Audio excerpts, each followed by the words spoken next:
Hello, everyone. I hope you're doing well today and welcome back to our class. Right now, we're going to study the lesson 3 of our course World History 1. On this first slide, we have the legacies of Rome. So, on lesson 2, we have studied about the legacies of ancient Greece. So, this time we're going to study about the legacies of romance.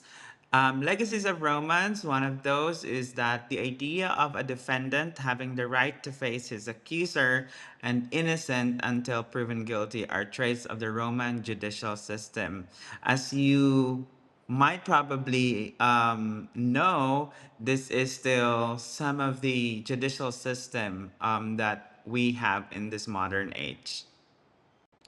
As we have discussed about the government of Greece or ancient Greece, we will also discuss the Roman government. So, in Roman government, there is a representative democracy. Also, patricians served as senators, and then chief executives of the Roman Republic were consuls and praetors, and then Rome's first code of law is the 12 tables.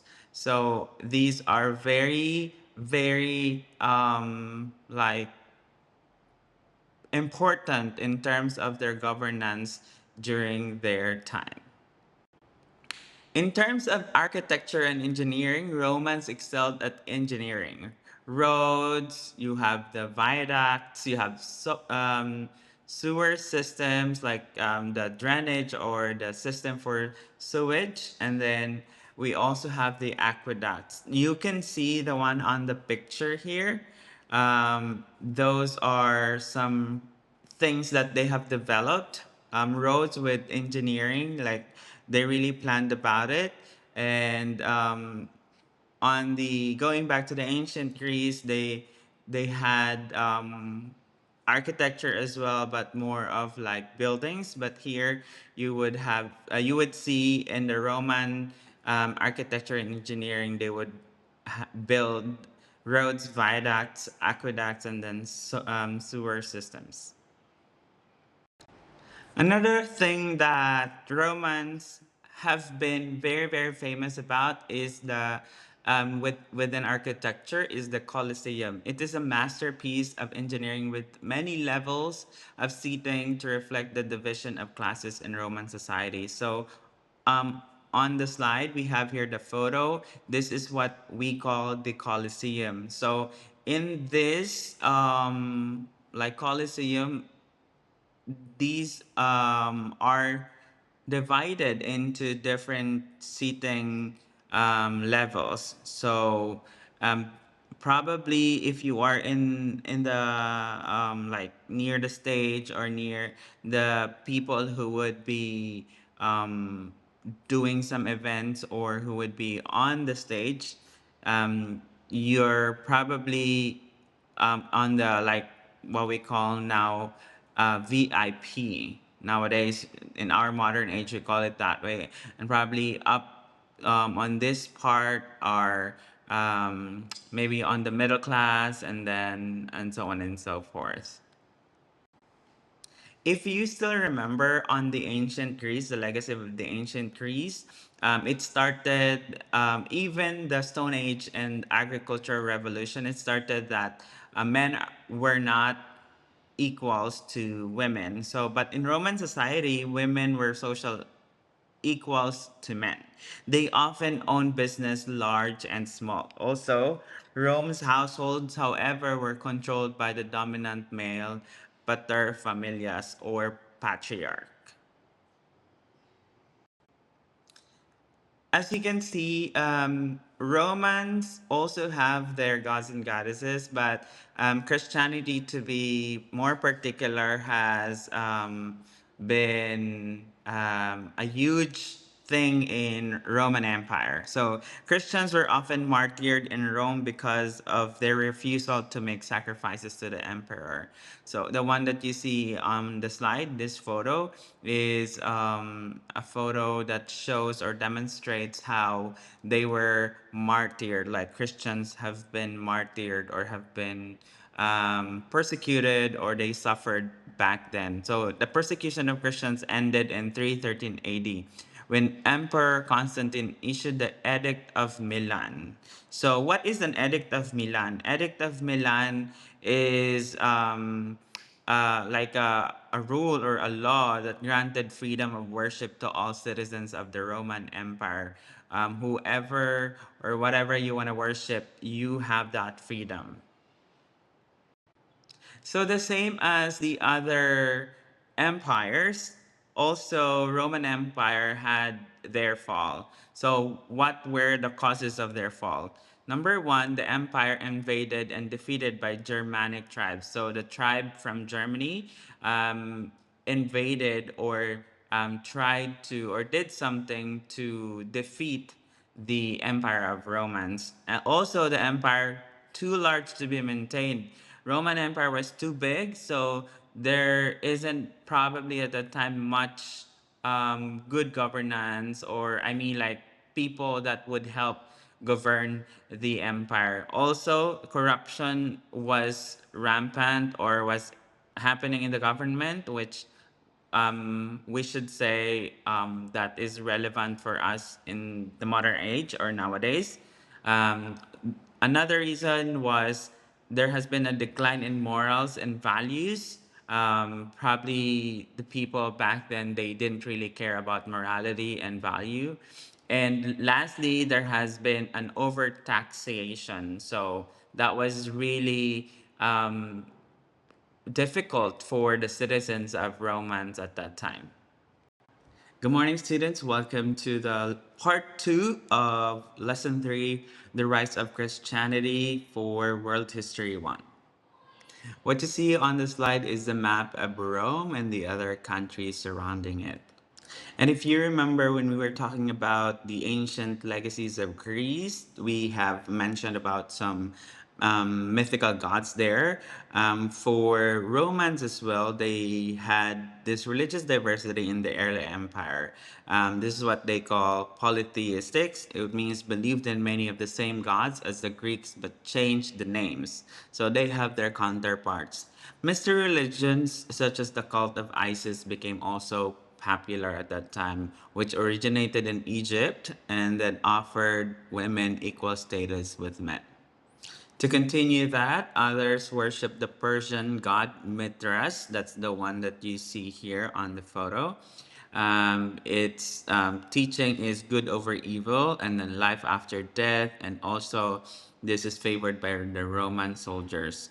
Roman also tolerated other religions as long as citizens acknowledged the Roman gods and the divine spirit of the emperor, meaning there isn't just one god at that time. They have a lot, and then they would welcome a lot of different gods as well, as long as the Roman gods are being acknowledged. To continue the religious diversity is of Rome, they conquered Judea in 63 BC, where most Jews lived.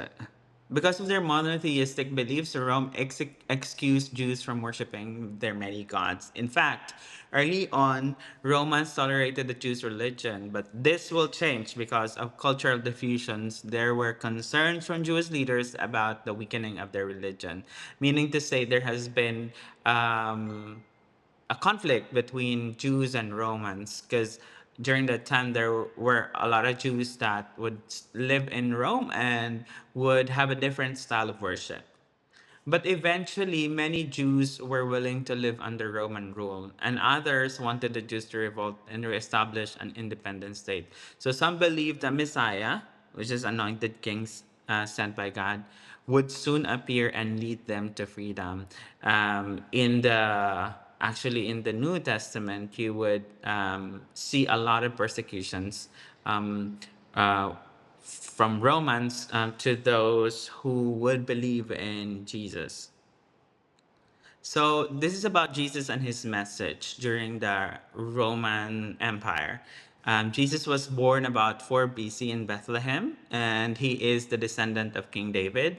He grew up in Nazareth and began his ministry when he was 30, and he recruited 12 apostles or disciples to follow and assist him. I'm sure this is pretty much familiar with you, since this is something that we have read, or you have read in the Bible in the New Testament.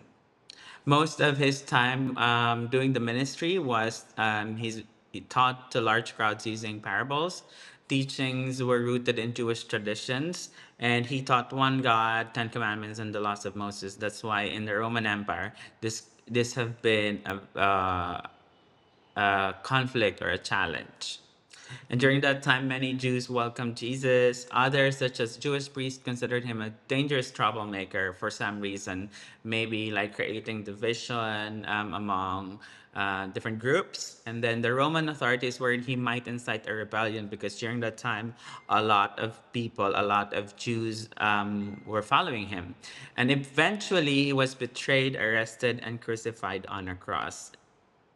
This is also the beginning of the spread of Christianity. And actually, after the death of Jesus and his disciples, the message has, like gone viral, and a lot of people have heard about the gospel. And during that time, these disciples helped establish Christian communities.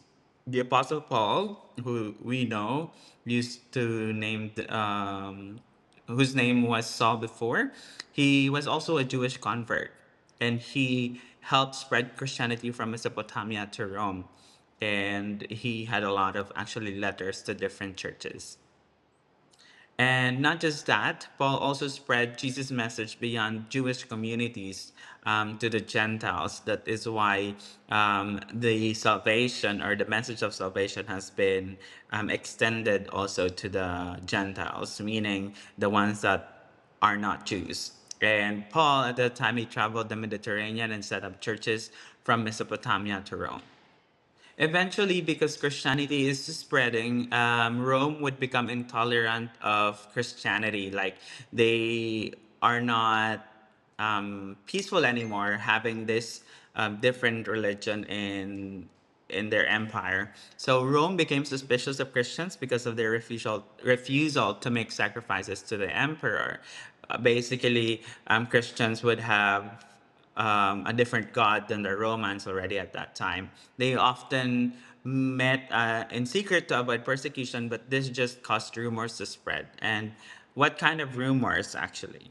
So what happened was, during the or under rulers like Nero, persecution actually increased, and you would see a lot of ways where Christians became martyrs. They would suffer or die for their beliefs, and they would be persecuted in an inhuman way. So you would see, at least on the resources that are available on the internet, or um, on YouTube, you would see some videos that Christians back then have been fed to the lions, and they would be burnt alive. So yeah, this has been the way of suffering that a lot of Christians during that time experienced. But even during the persecution, a lot of people have been converted because of what they have been through, or what they witnessed. But persecution ended in 313 AD, when Emperor Constantine issued the Edict of Milan. This edict has been instrumental in the way Christians would worship God at that time. Because when you say Edict of Milan, this is freedom granted to all citizens, that they can worship freely. And in 395 AD, it becomes official religion of the Roman Empire. And this was the birth of the early Christian church, where women were drawn to the church because of its promise of equality, and only men could become clergy as either a priest or a bishop. And during this early Christian church, the bishops would trace their spiritual authority to the apostles and through them to Jesus himself. Later, divisions would emerge between Latin speaking East and Greek speaking West. Well, basically, because of the language barrier, there has been divisions as well. Another issue that emerged during that time would be that of heresy. Heresy is a belief that is contrary to official church teachings. So probably during the time, there has been a lot of teachings that are going around that is not an official church teaching. So there would be division because of it as well. So during this time, the Roman Empire fell, and then the Christian Church became the central institution of Western civilization, which means Christianity has been helpful or influential in terms of improving or governance during the Roman Empire at that time. Welcome to the part three of our lesson three for World History 1, From Republic to Empire. This time we're going to talk about winning an empire. Wars with Carthage, the Punic Wars. In the First Punic War, Rome defeats Carthage and acquires Sicily, Corsica, and Sardinia. Why is this important? Because during the time, these places or areas that Rome have been acquired from Carthage, they have been instrumental in terms of resources at that time. And let's take a look. Why is it called Punic Wars? Punic meaning it's a Latin word which means Phoenicians. Well, Carthage people are Phoenicians as well. So that is why this has been called Punic War. And this is not just one or two Punic Wars. There have been three actually, and we will know. So the first Punic War, Rome defeats Carthage, and we will know what happened on the second one. On the Second Punic War, Carthage seeks revenge by sending Hannibal on an epic march across the Pyrenees, through France, and over the Alps. And he surprises the Romans and for 15 years wins victory after victory. And that means Hannibal from Carthage has been very, very successful and effective in planning how to win over Rome at this time. So, however, he fails to take Rome and is outflanked when Rome sends an army to take Carthage. So the one that you see on the slide, this map is the effective plan or route of Carthage trying to win Rome during that time. Imagine for 15 years, Hannibal won over the Roman Empire. So this could have been very, very smart move for them. Well, I suppose the Roman Empire will not back down that easily during that time. So there has been the Third Punic War. And at this time, so the second time, Carthage won over Rome. But the third time, Rome had defeated Carthage. And many wanted revenge for the years of destruction Hannibal's armies had caused. Imagine it's 15 years, and Hannibal probably caused a lot or of damage at that time. During the Third War, Rome completely destroyed Carthage. So this is the time where Rome decided to completely destroy this area. So there wouldn't be any more Punic War. So what they did with the survivors, they were killed or sold into slavery. And Romans poured salt over the earth. Why? This is probably to like stop them from doing agriculture, like making the land not fit or suitable to do farming at the time. And because Rome has defeated Carthage during the Punic War, Rome would continue to expand by conquering lands in the eastern Mediterranean and by making alliances with some regions like Egypt. And by 133 BC, Roman power extended from Spain to Egypt. So this time they're like taking advantage of the victory that they have, meaning they were able to continue while they're experiencing these victories, and making sure that they would have more alliances. Even in social and economic effects, the conquest and control of busy trade route brought riches into Rome, um, which makes sense in this time because uh, Rome has planned a lot of different things to benefit from the invasion, or from the wars that they have had, from the victory that they have had at that time. And a new wealthy class emerged who built large lavish estates called latifundia. But who do you think worked these large estates? Worked these large estates? So these large estates or latifundias, the people who worked there were probably a combination of slaves and laborers or tenants. There has been actually a widespread use of slaves at that time, and the large increase of grain coming in from captured lands caused small farmers many problems. And what kind of problems are those? Number one, they could not produce food as cheaply as latifundias. They captured grain, drove also the prices down. At that time, many farmers fell into debt and had to sell land. And the landless soon flocked to Rome and other cities looking for work where there was none. During that time, Rome has been the major city wherein a lot of slaves or people would go there to seek opportunities. And as the gap between rich and poor widened, many began to riot.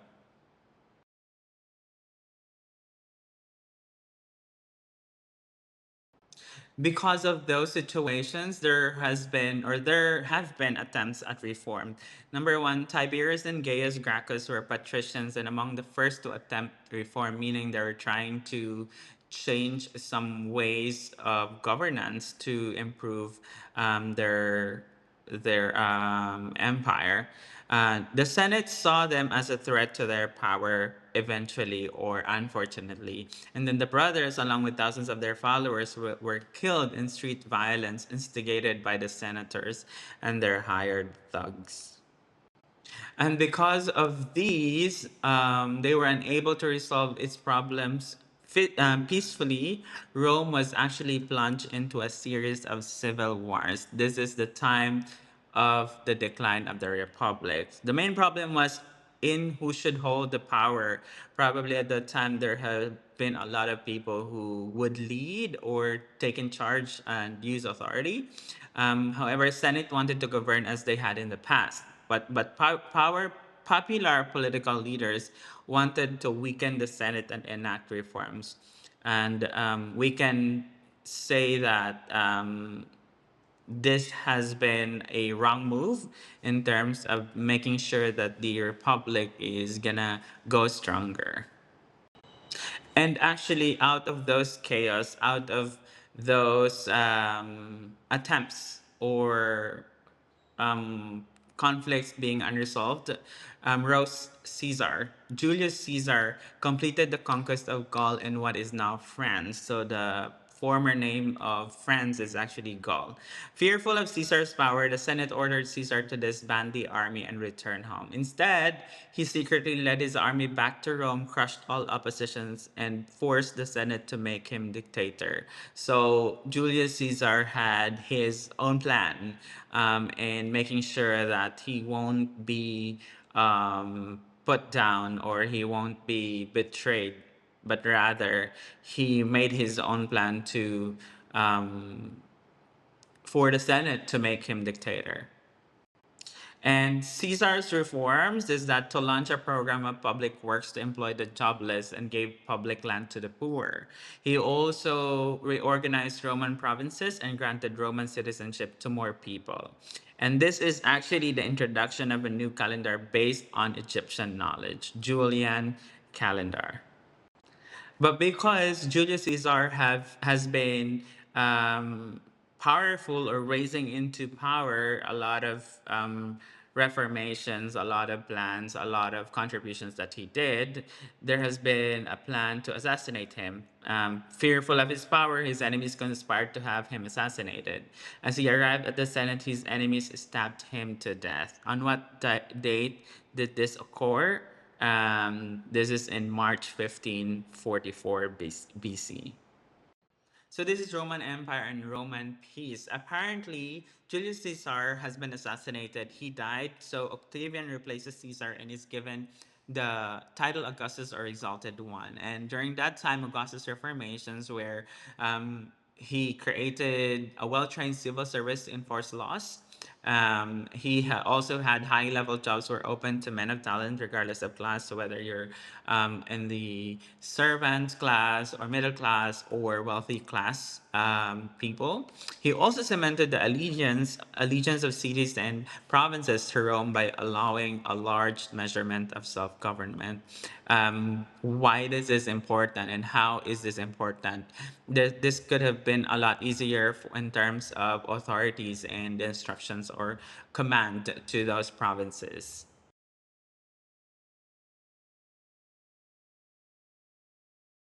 Some of his reformations as well were to make tax system more fair. He also set up postal service and issued new coins to make trade easier and put jobless to work on public works projects. Well, during that time, there were good and bad emperors. The bad ones were Caligula and Nero. Caligula, he actually appointed his favorite horse as a consul. When you say consul, this is like someone who could help him or who could counsel him or who could help decide about what's happening in the let's say people that he governed. So yeah, that's crazy, right? A horse would be part of a consul, so that's really sick to think about. Another one is Nero. He was accused of setting Rome ablaze, meaning he put the Rome on fire. This happened because he started persecuting and burned the Christians alive. The good ones were Hadrian and Marcus Aurelius. Hadrian, who codified law and built the Hadrian Wall for defense, and then Marcus Aurelius was close to Plato's idea of a philosopher king. This was the time of Pax Romana. That's what they call it, or Roman peace. In 200 year span, began with Augustus and ended with Marcus Aurelius. During the Pax Romana, their trade expanded, the legions protected and maintained roads. People moved easily within empires, spreading ideas and knowledge. And this is what you call a cultural diffusion. At that time, there has been more freedom in terms of like governance or um, discussion or conversation around the empire. There's also what they call bread and circuses. Circus Maximus, the Rome's largest race course at that time. Spectators could bet on their favorite teams, and then gladiator contests were even more popular. These amusements were paid for from taxes collected from the empire, and in the same spirit, the government provided free grain to the poor. Critics, however, warned against this policy of bread and circuses. Why? Because this could have been abused. This could have been um, provided a unequal way of like treating people at that time, or yeah, it's like probably it's more like of a gambling in a way. So a lot of critics to warn against this policy of bread and circuses. That's the last part of lesson 3 of World History 1. I hope you learned something, and I'll be sending you the seat work or quiz that you would be answering about this lesson. So thank you so much. May you have a great day, and God bless you.